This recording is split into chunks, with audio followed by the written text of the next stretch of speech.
Good morning dear student. देखिए, आप लोग को हम बोले हुए थे कि बेसिक क्लास जो है, जो कि अगले इस बार जो है 2021 में फाउंडेशन में एडमिशन लेंगे, जिनका 12th एग्जाम 2023 में होगा, उसका ट्रिगोनोमेट्री का ये लेक्चर 7 है। इसमें हम कुछ इंपॉर्टेंट फार्मूला आप लोग को अभी बताएंगे।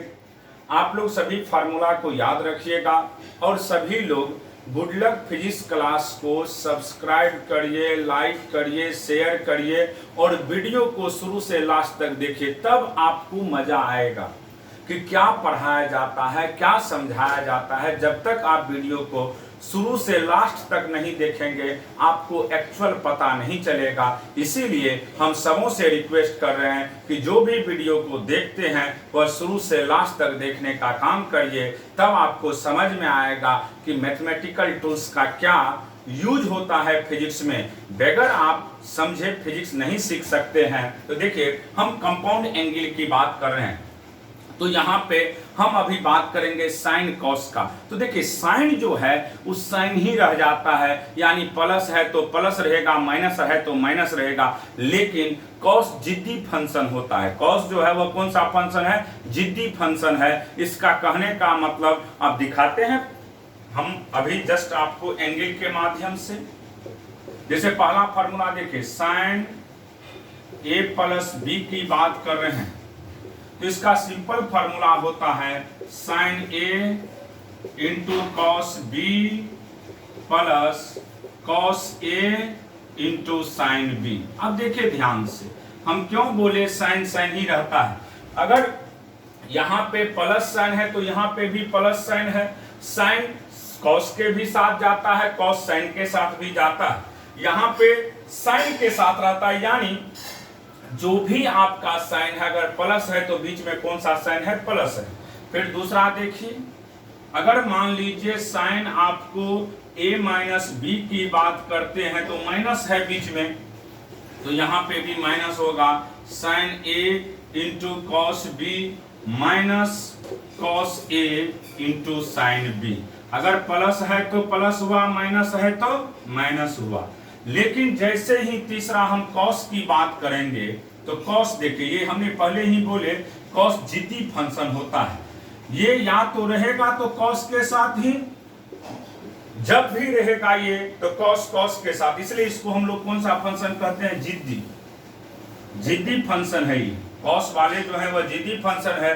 कॉस ए प्लस बी का वैल्यू होता है cos A into cos B. अगर यहाँ प्लस है तो यहाँ क्या आएगा?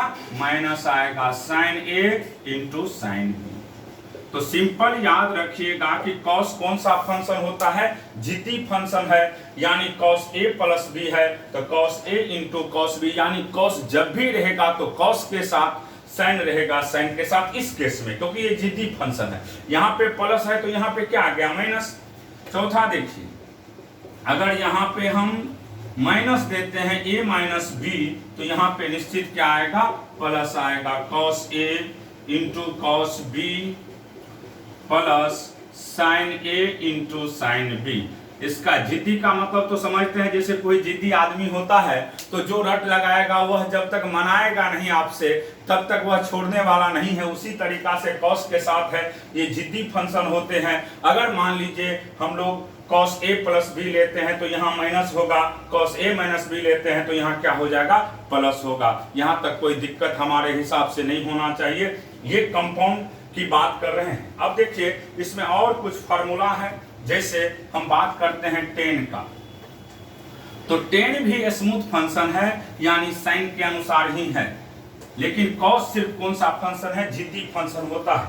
अब हम बात करते हैं पांचवा, टेन ए प्लस बी का। तो टेन ए प्लस बी, सब फॉर्मूला याद रखिएगा क्योंकि अब डिफरेंशिएशन पढ़ाएंगे। तो यहाँ प्लस है तो tan A plus tan B upon 1 minus tan A into tan B.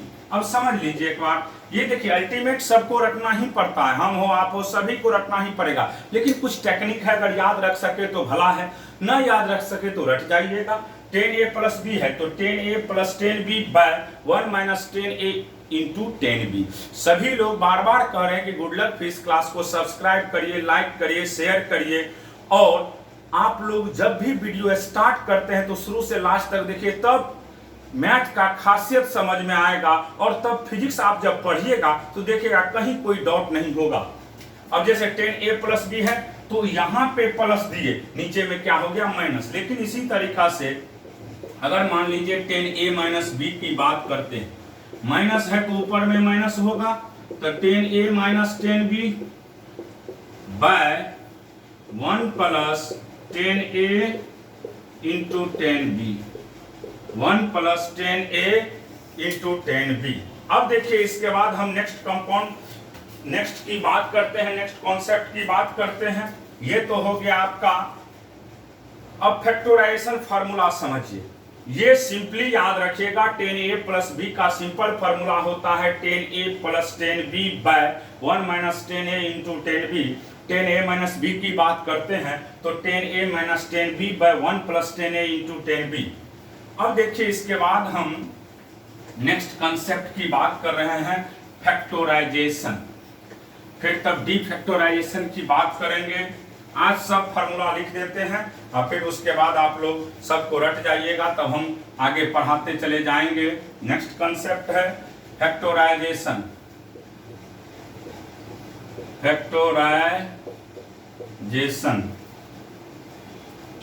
Factorisation formula.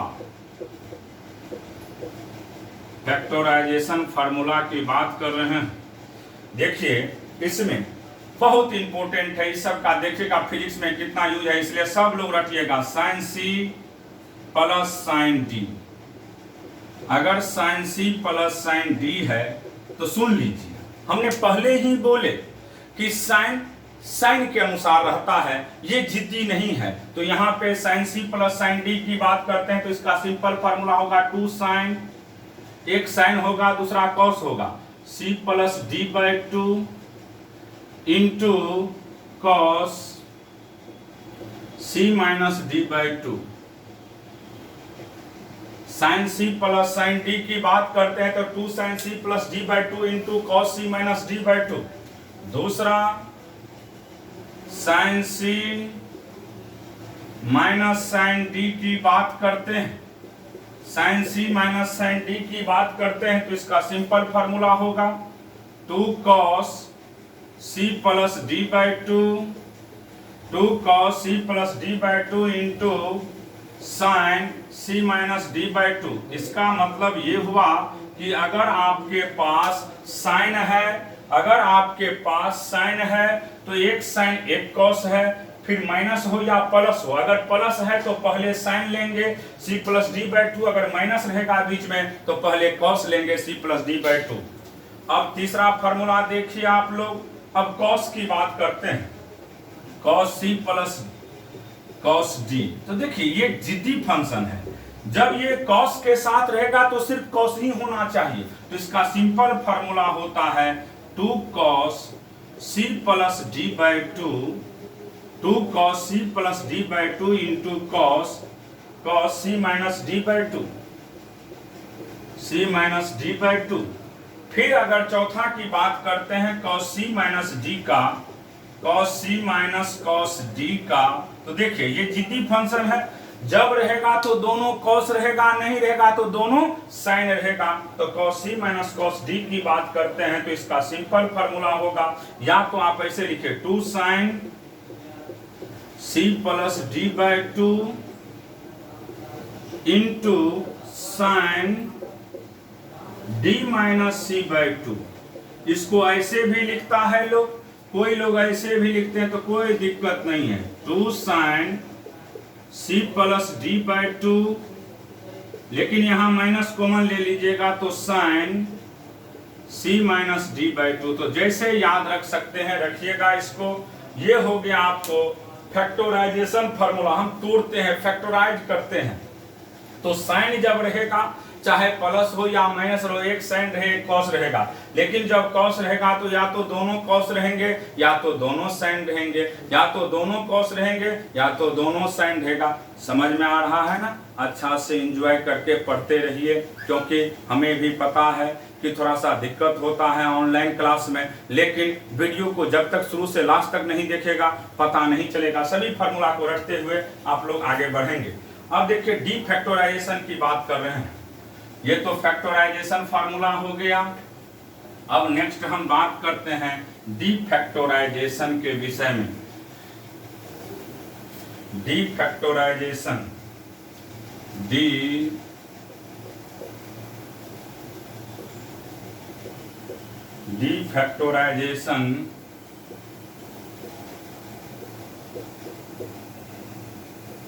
Factorization formula. D factorisation formula जैसे देखिए, आपने पढ़ा है साइन ए प्लस बी या साइन ए माइनस बी। तो साइन ए प्लस बी का simple formula था sine A into cos B plus cos A into sine B. Sine A minus B का sine A into cos B minus cos A into sine B. दोनों को जोड़ दीजिएगा तो यहाँ पे इसका सीधा वैल्यू होगा 2 sign A into cos B का सिंपल फार्मूला होगा sign A plus B. Sine A plus B तोड़ के भी बना सकते हैं आप लोग, प्रूव भी कर सकते हैं, plus sign A minus B. Sine A plus B plus sign A minus B. 2 sign A into cos B का सिंपल फार्मूला होगा, क्योंकि इसको तोड़िएगा फिर इसको तोड़ के जोड़ दीजिएगा तो यही आ जाएगा। फिर दूसरा देखिए क्या करना है, समझ गए ना? साइन ए प्लस बी का फार्मूला लिखिए, फिर साइन ए माइनस बी का फार्मूला लिखिए, जोड़ दीजिएगा तो आपको यही आएगा। फिर दूसरा देखिए 2 cos A into sine B की बात कर रहे हैं तो यहां पे सीधा होगा sign A plus B minus sign A minus B. Sine A plus B minus sign A minus B, ये हो गया इसका फार्मूला। क्योंकि आप इसको भी आराम से कर सकते हैं, आप तोड़ दीजिए और लिख दीजिए, देखिए आपको आता है कि नहीं आता है। इसके बाद तीसरा फार्मूला देखिए 2 cos A into cos B. 2 cos A into cos B, तो cos A प्लस बी और plus cos A minus B. cos A plus B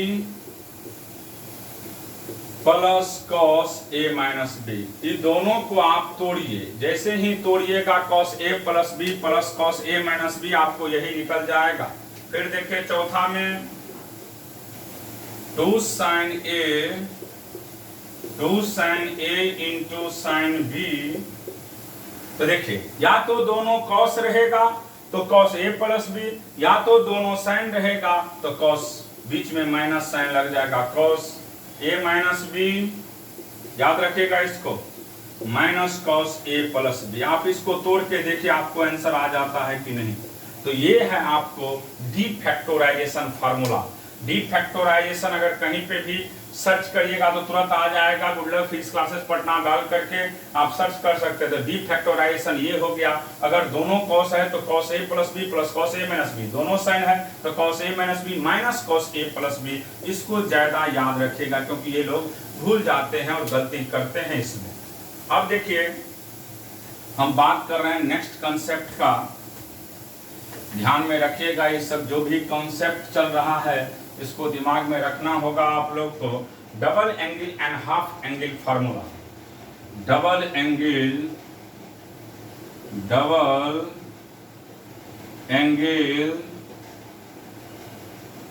and half angle formula. Half angle formula, double angle and half angle formula. जैसे sign 2a या sign 2 theta. तो sign 2 theta की बात करेंगे तो इसका simple, पहले डबल एंगल फार्मूला की बात करें, किसका? डबल एंगल का। तो 2 साइन थीटा की बात करेंगे, टू साइन 2 थीटा का, तो 2 tan theta by 1 plus ten square theta, 2 tan theta by 1 plus ten square theta. Ten 2 theta की बात करते हैं तो 2 tan theta by 1 minus ten square theta, ये पहला। दूसरा cos 2 थीटा की बात करते हैं तो 1 minus ten square theta, 1 minus ten square theta by 1 plus ten square theta. इस सब फार्मूला का यूज होगा। साइन 2 थीटा का क्या फार्मूला होता है, 2 tan theta by 1 plus ten square theta. Ten 2 theta का फार्मूला होता है 2 tan theta by 1 minus ten square theta. cos 2 theta का सिंपल फार्मूला होता है 1 minus ten square theta by 1 plus ten square theta. अब देखिए 2-3 और फार्मूला है इसमें जो कि बहुत ज्यादा फिजिक्स में यूज होता है। 1 plus cos 2 theta, 1 plus cos 2 theta का सिंपल फार्मूला होता है 2 cos square theta, 2 cos square theta. फिर 1 माइनस cos 2 थीटा का सिंपल फार्मूला होता है 2 sin स्क्वायर थीटा। अगर प्लस रहेगा 1 प्लस cos 2 थीटा रहेगा तो 2 cos square theta, 1 minus cos 2 theta रहेगा तो 2 sin स्क्वायर थीटा। इस चीज को आप लोग याद रखिएगा। अब है इसके बाद नेक्स्ट ट्रिपल एंगल फार्मूला, ये डबल एंगल हो गया। अब हम बात करेंगे ट्रिपल एंगल फार्मूला का। ये सभी फार्मूला को बढ़िया से लिख करके फेयर में रखना होगा और बार बार कहते हैं कि आप लोग एंजॉय करके ऑनलाइन पढ़िए, क्योंकि दिक्कत होता है ऑनलाइन में, हमें भी पता है। अब देखिए ट्रिपल एंगल फार्मूला की बात कर रहे हैं। ट्रिपल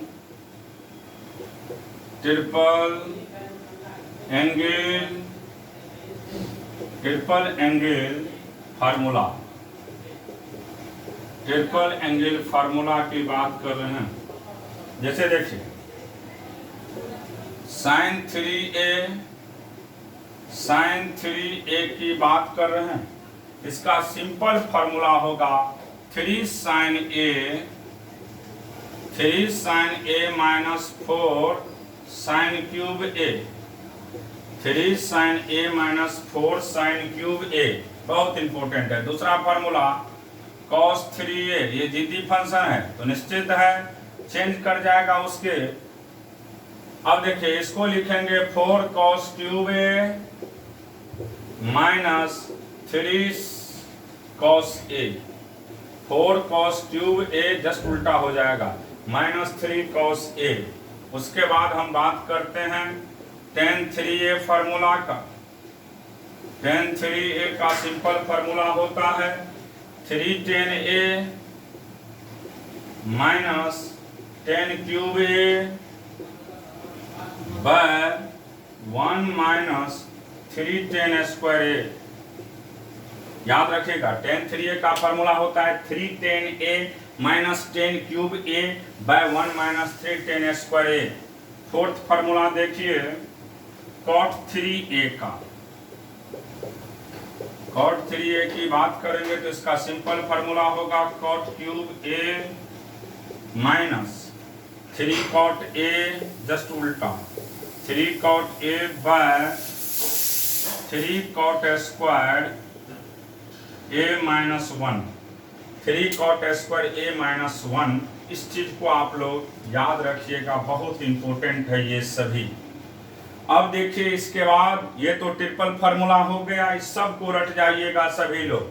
अब हम बात कर रहे हैं नेक्स्ट हेडिंग, इसका सबसे ज्यादा यूज है किसका वो बता रहे हैं। अब आप लोग को हम लास्ट कॉन्सेप्ट है general solution. General solution, general solution की बात कर रहे हैं।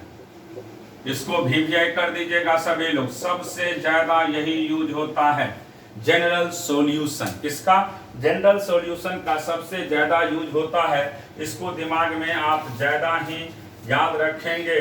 जैसे देखिए अगर कहीं पे लिखा रहेगा, मान लेते हैं साइन एक्स का वैल्यू 0 आ गया, तो एक्स का जनरल वैल्यू क्या होगा?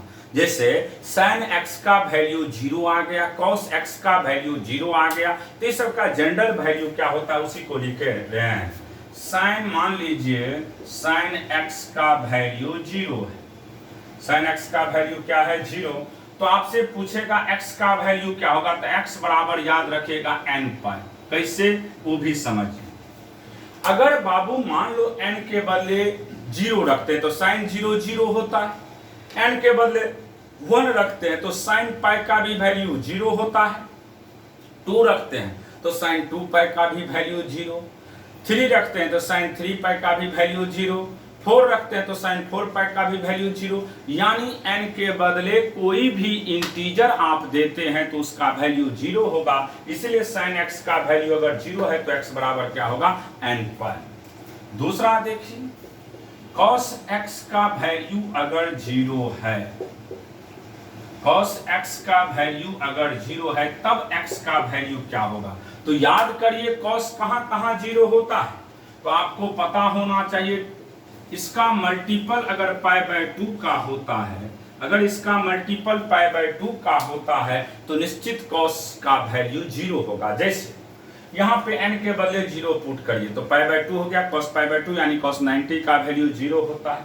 1 पुट करिए तो 3 पाई बाय 2 उसका भी वैल्यू 0 होता है। 2 पुट करिएगा 5 पाई बाय 2 उसका भी वैल्यू 0 होता है। फिर इसी तरीका से अगर आपके पास मान लीजिए 10x का वैल्यू 0 रहेगा तब x का वैल्यू क्या लेते हैं, तो याद रखिएगा इसका भी वैल्यू n पाई होता है। यानी साइन और टेन में अगर tan x का वैल्यू 0 हो या sin x का वैल्यू 0 हो तो x बराबर क्या होगा, n पाई। x बराबर क्या होगा, n पाई। x बराबर क्या होगा, n पाई। लेकिन cos के केस में cos x का वैल्यू 0 है तो x बराबर क्या होगा, 2n plus 1 into pi by 2, 2n plus 1 into pi by 2, 2n plus 1 into pi by 2।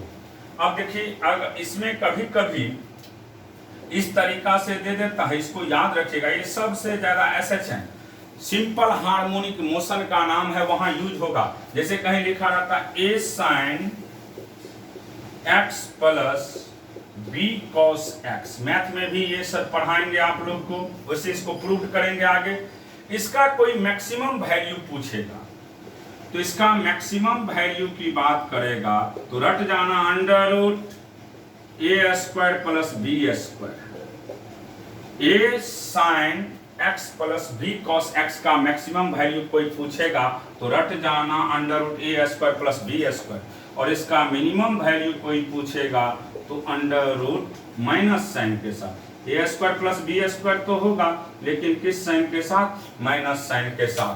तो a sin x plus b cos x का मैक्सिमम वैल्यू कोई पूछेगा तो under root a square plus b square, और minimum value कोई पूछेगा तो minus under root a square plus b square. इसको याद रखिएगा, ये SHM में बहुत ज्यादा यूज होता है कि साइन a sin x है प्लस b cos x है तो उसका मैक्सिमम और मिनिमम वैल्यू क्या होगा, बहुत ज्यादा पूछा जाता है। इसको रट जाइएगा सब लोग। अब देखिए इसके बाद हम बात करते हैं बाबू, मान लेते हैं पांचवा फार्मूला की बात करते हैं। ऐसा तो जरूरी नहीं है कि sin x का वैल्यू हमेशा 0 ही रहे, ऐसा भी तो कभी कभी दे सकता है। नेक्स्ट देखिए पांचवा formula, sin theta, if sin theta बराबर sin अल्फा, तब थीटा का वैल्यू कोई पूछेगा तो थीटा का सीधा वैल्यू होगा बाबू n पाई प्लस -1 पे power n into alpha, n pi plus -1 पे पावर n इंटू अल्फा। ये किसका वैल्यू होगा, कब, जब साइन थीटा का वैल्यू साइन अल्फा के बराबर होगा। जब साइन थीटा का वैल्यू साइन अल्फा के बराबर होगा तो थीटा का सीधा वैल्यू होता है n पाई प्लस -1 पे पावर n इंटू अल्फा। फिर इसी तरीका से इफ cos थीटा बराबर कॉस अल्फा है, कॉस थीटा बराबर कॉस अल्फा है, तब थीटा का वैल्यू क्या होगा? तो थीटा बराबर याद रखिएगा 2n pi plus minus alpha, 2n pi plus minus alpha. सातवां देखिए, इफ टेन थीटा बराबर टेन अल्फा, टेन थीटा बराबर टेन अल्फा रहेगा, तब थीटा का वैल्यू क्या होगा? तो याद रखिएगा n pi plus alpha, n pi plus alpha. Sine theta बराबर साइन अल्फा है, तो थीटा का value n pi plus minus 1 पे power n into alpha. Cos theta बराबर कॉस अल्फा है, तो थीटा का value 2n pi plus minus alpha. Tan theta बराबर टेन अल्फा है, तो थीटा का value n pi plus alpha.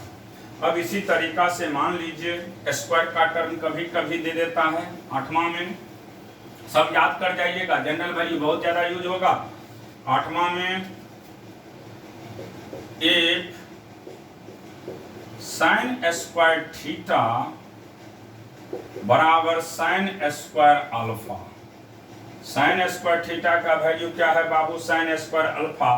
तो यहाँ पे अगर कोई पूछेगा थीटा का वैल्यू, तो थीटा बराबर होगा n pi plus alpha, theta बराबर n pi plus minus alpha कर दीजिएगा। नाइन्थ में इफ कॉस स्क्वायर थीटा बराबर कॉस स्क्वायर अल्फा, तब थीटा का वैल्यू क्या होगा? तो थीटा का सीधा वैल्यू याद रखिएगा n पाई, अगर स्क्वायर रहेगा तो सभी का वैल्यू सेम ही होगा।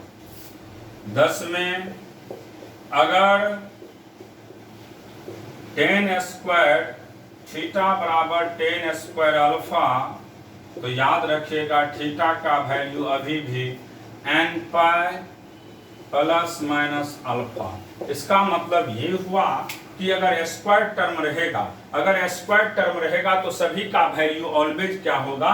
सेम। अगर स्क्वायर टर्म्स रहेगा तो सभी का वैल्यू ऑलवेज क्या होता है? सेम। किस केस में? जनरल वैल्यू थ्योरम के केस में। किस केस में? जनरल वैल्यू थ्योरम के केस में। याद ये भी रखिएगा कि जैसे हमने बोले थे साइन थीटा या साइन एक्स बराबर 0 है या टेन एक्स बराबर 0 है, तो थीटा बराबर या एक्स का वैल्यू क्या होता था? n पाई। लेकिन कॉस थीटा बराबर 0 है तो x का वैल्यू या थीटा का वैल्यू कोई पूछेगा तो 2n plus 1 into pi by 2 होता है। स्क्वायर में तीनों का वैल्यू हमेशा क्या होता है? सेम।